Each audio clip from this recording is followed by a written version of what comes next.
There was a time not long ago when the world whispered to you in hushed tones that talent was the golden ticket, that if you were gifted, if you were clever, if you were born with the right spark, the gates of greatness would swing open before you like destiny itself had greased their hinges. But look around. Look closely.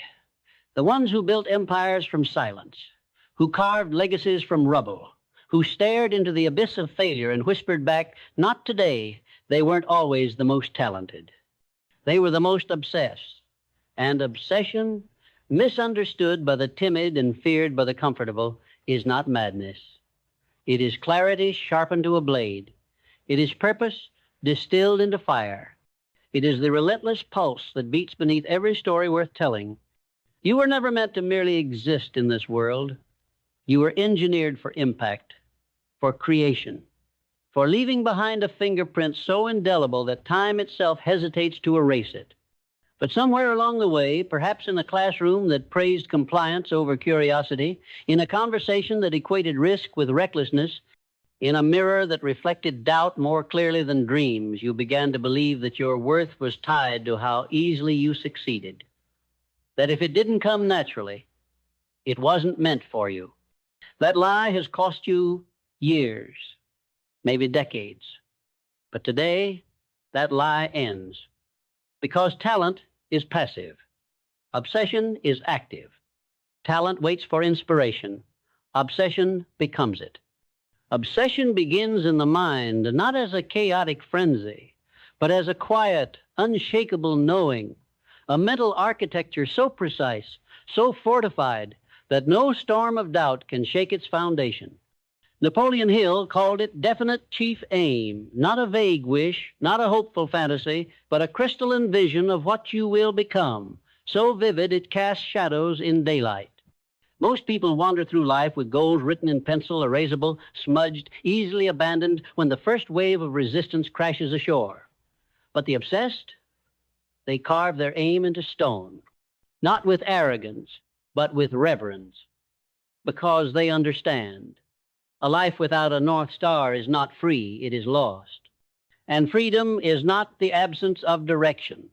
It is the courage to choose one and hold it, even when the world insists you turn back. This is where the first fracture occurs between the talented and the obsessed. The talented are often prisoners of their own ease. They've been praised for what comes naturally, so they avoid what doesn't. They mistake comfort for competence, but the obsessed, they lean into friction. They court discomfort like a lover because they know that growth lives in the space between who you are and who you're becoming, and that space is rarely comfortable. Every morning, the obsessed wake not to check emails or scroll through distractions, but to ask themselves a single, unrelenting question. Does this bring me closer to the vision? If the answer is no, it is discarded, even if it's easy, even if it's profitable, even if it's expected, because obsession is ruthless in its loyalty to the destination. And that loyalty demands belief, not the kind that flickers like a candle in the wind, but the kind that burns like a star. Belief is the invisible architecture of achievement. You cannot build what you do not believe exists in possibility. Hill understood this when he wrote that whatever the mind can conceive and believe, it can achieve. But modern life has diluted that truth into a hollow mantra, stripped of its power. Real belief isn't passive affirmation whispered into a mirror. It's the decision to act as if the outcome is already certain while standing knee-deep in uncertainty. It's showing up when the path is dark because your inner compass glows brighter than the sun. The obsessed don't hope for success, they expect it, not out of arrogance, but because they've already lived it in their mind 1,000 times. They've felt the weight of the medal, heard the silence after the standing ovation, smelled the ink on the signed contract, and the body always follows the mind that has already arrived. Clarity is the oxygen of obsession. Without it, even the strongest fire suffocates. Most people chase success like it's a moving target changing direction with every trend, every opinion, every temporary setback. You connect dots that seem miles apart. You recognize that every setback, every detour, every closed door is not a denial, it's a redirection. Clarity doesn't just show you the path, it shows you the reason for the path. And purpose? Purpose is the soul of obsession. It is the difference between grinding and growing, between working for a paycheck and working for a legacy. The obsessed do not ask, how much can I get? They ask, how much can I give? Because they understand that true power is not extracted from the world, it is offered to it. Hill spoke of organized planning and harmonious cooperation, but at the heart of both lies service. Your vision must be bigger than your ego. Your mission must solve a problem, heal a wound, illuminate a truth. Otherwise, even if you reach the summit, you'll find it empty. Purpose transforms effort into meaning. It turns sleepless nights into sacred rituals. It makes sacrifice feel like privilege. And when your work is rooted in purpose, failure loses its sting because even in loss, you've contributed something real. But vision without discipline is hallucination. Discipline is the bridge between the dream and the deed. It is the daily choice to honor your future self over your present comfort. The talented rely on motivation, a fickle guest that arrives unannounced and leaves without warning. The obsessed rely on systems, routines, non-negotiables. They understand that inspiration is a reward, not a requirement. You don't wait to feel ready. You become ready through action. Discipline is the quiet rebellion against entropy, the refusal to let chaos dictate your days. It's the 5 a.m. alarm answered without hesitation. It's the extra hour of study when others are scrolling. It's the no spoken to invitations that pull you off course. Discipline is not punishment. It is self-respect in motion. And every act of discipline is a vote for the person you are becoming. Action, then, is the heartbeat of obsession. Not busy work, not performance, but strategic, relentless movement. He'll emphasize going the extra mile not as a cliche, but as a covenant with excellence. The obsessed know that results compound in silence, that while the world applauds the final product, the real work happened in rooms with no witnesses, in hours no one counted, in efforts no one saw. They ship, they iterate, they fail forward.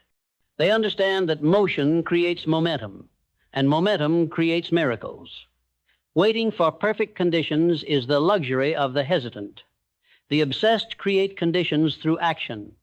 They know that a flawed start is infinitely more powerful than a flawless plan left untouched. Because in the doing, you discover what you couldn't see in the dreaming. Action is revelation. And through it all, through the grind, the doubt, the setbacks, they anchor themselves in gratitude. Not the superficial kind that posts sunsets on social media, but the deep, marrow-level gratitude that recognizes the privilege of the struggle. Gratitude is not denial of difficulty. It is recognition of opportunity within it. The obsessed are grateful for resistance because it reveals their strength. Grateful for failure because it refines their strategy. Grateful for time because it is the only non-renewable resource they truly own. Gratitude keeps the heart open when the mind wants to shut down. It transforms scarcity into abundance, not by changing circumstances, but by changing perception. And a grateful mind is a fertile mind, ready to receive, to create, to build. And in every fall, in every stumble, in every moment of doubt, they commit to learning, not just acquiring information, but transforming it into wisdom. The obsessed are eternal students. They read when others rest. They ask questions when others assume. They seek mentors, not for shortcuts, but for perspective. Hill's philosophy was built on the principle that knowledge is only power when it is organized and applied. The obsessed don't hoard insights, they test them, they integrate them. They allow their worldview to expand without losing its core. Learning is not a phase, it is a posture. And the moment you believe you know enough is the moment your growth stalls. This is the path, not a straight line, but a spiral. Each loop higher than the last, each turn informed by the one before. And all of it, every breath, every choice, every sacrifice is fueled by a fire that cannot be explained to those who have never felt it. The world will call you crazy. They'll say you're too intense, too focused, Too much. Let them. The future has never been built by the reasonable. It has been seized by those who refused to accept the world as it is and dared to build it as it could be. Talent opens doors, yes, but obsession kicks them down when they're locked. Talent gets you noticed, but obsession makes you unforgettable. So ask yourself now, in the quiet of this moment, what are you obsessed with? Not what you like, not what you're good at, but what consumes your thoughts when no one is watching. What problem keeps you awake? Not with anxiety, but with the electric hum of possibility. That is your compass. That is your calling. And if you're willing to serve it with every fiber of your being, if you're willing to trade comfort for contribution, ease for excellence, silence for significance, then the future is already yours.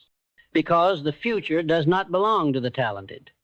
It belongs to the obsessed. Go claim it.